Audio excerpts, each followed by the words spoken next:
ये पांडु पिंडारा है जहाँ पर से सतपाल ब्रह्मचारी सोनीपत लोकसभा क्षेत्र से सांसद बने हैं। और ये ब्रह्मचारी श्री भक्तानंद आश्रम है जहाँ पर रुके हुए हैं सतपाल ब्रह्मचारी जी। ये पांडु पिंडारा के अंदर भी इनका स्थान है और हरिद्वार के अंदर भी। ये देखिए आप जो स्क्रीन के ऊपर देख रहे हैं, आज हमारी यहाँ पर मुलाकात हुई है। तो अब हम आपकी बातचीत करवाएंगे, उनके खास एक इंटरव्यू लिया हमने, उसको सुनवाएंगे। तो आप बने रहिए हमारे साथ।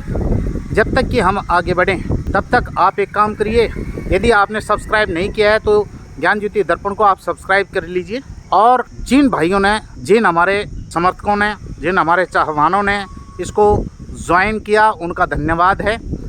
यदि आपने ज्वाइन नहीं किया तो आप ज्वाइन कीजिए, हमें सहयोग कीजिए। ये मानवता का महायज्ञ है, इसमें आप अपनी योगदान की एक आहुति दीजिए। महाराज जी प्रणाम आपको। जो है ना, अभी हम यहाँ पर पांडु पिंडारा के अंदर बैठे हुए हैं। तो पांडु पिंडारा के अंदर आपका जो मुख्यालय भी है एक किस्म से। आप ये बताओ कि जीत के पश्चात में आपका जो कार्यशैली है उसके बारे में कुछ हमारे दर्शकों को, हमारे ज्ञान ज्योति दर्पण के सुनने वालों को बताएं। देखिए, सोनीपत जनता और मतदाताओं का मैं दिल की गहराई से अभिनंदन करना चाहता हूं कि जिन्होंने रात दिन एक करके, चाहे कांग्रेस के नेता थे, चाहे कांग्रेस के कार्यकर्ता थे, सेवा दल, महिला कांग्रेस, यूथ कांग्रेस, NSY और अलायंस के सभी संगठनों ने मेरा काम किया, पार्टी का काम किया। मैं उनको धन्यवाद करना चाहता हूँ जिन्होंने चुनाव रूपी यज्ञ में अपना सहयोग दिया और मुझे कामयाब बना। देखिए, एक बड़ा अटपटा सा सिचुएशन आ रहा है सामने कि आपकी तरफ से जो है घोषणाएं की गई थी भी 8,500 रुपए आप प्रति व्यक्ति देंगे, मतलब कि 1 लाख करोड़ों जो लखपति बनाएंगे।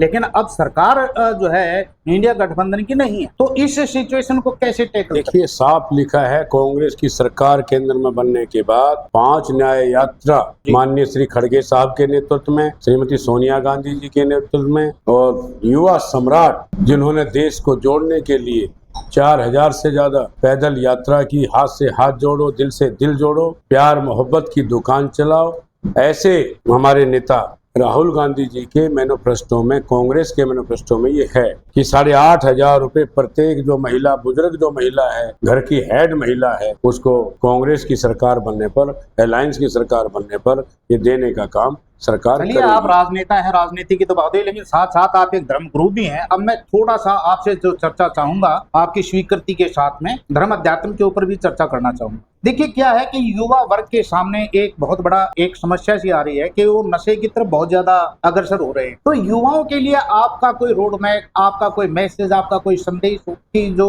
इस प्रकार से अपना बचाव करें, जीवन को सफल बनाएं?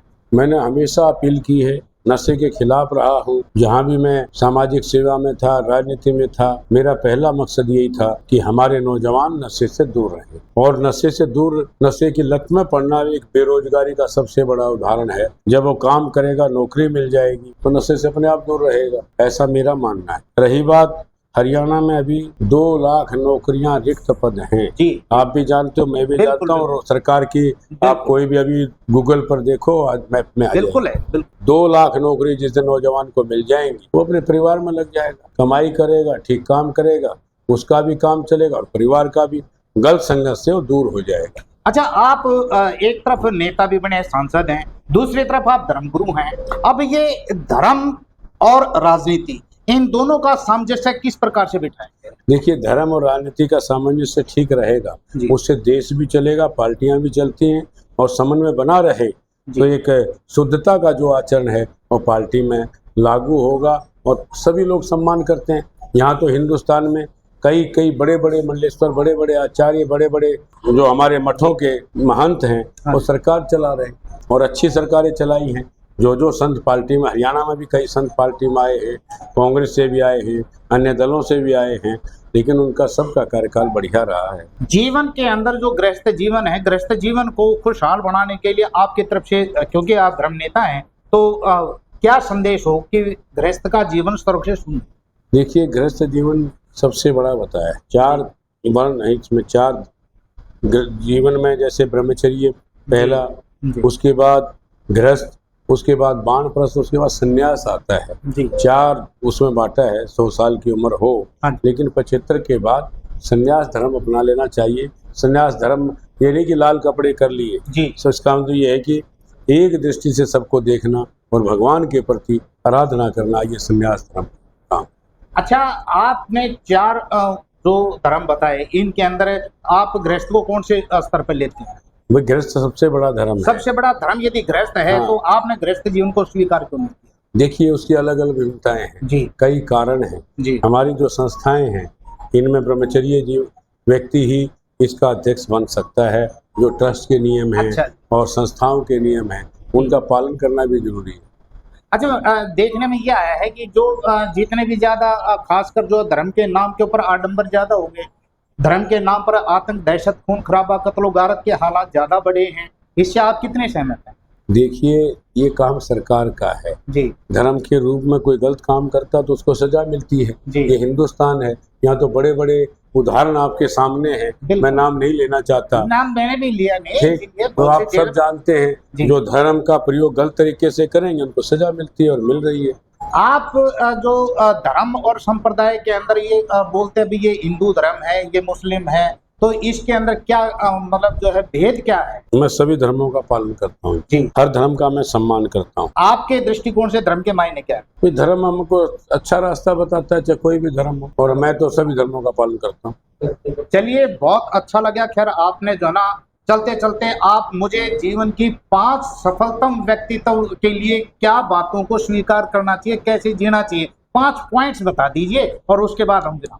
देखिए अच्छा आचरण होना चाहिए व्यक्ति का, समाज की सेवा करनी चाहिए। अगर कोई आपको अधिकार मिलता है तो एक आम नागरिक की तरह पूरे देश की सेवा करनी चाहिए, और लोग कर भी रहे हैं। 5 यही है भाई, अच्छी शिक्षा का उद्देश्य, अच्छे स्वास्थ्य का, और जो भी हम कर सकते हैं। 5 नहीं, कई तरह के विकल्प हैं सेवा के। 5 तो मैंने इसलिए पूछा है क्योंकि मिट्टी, अग्नि, जलवायु, आकाश, ये 5 तत्वों का भौतिक शरीर है।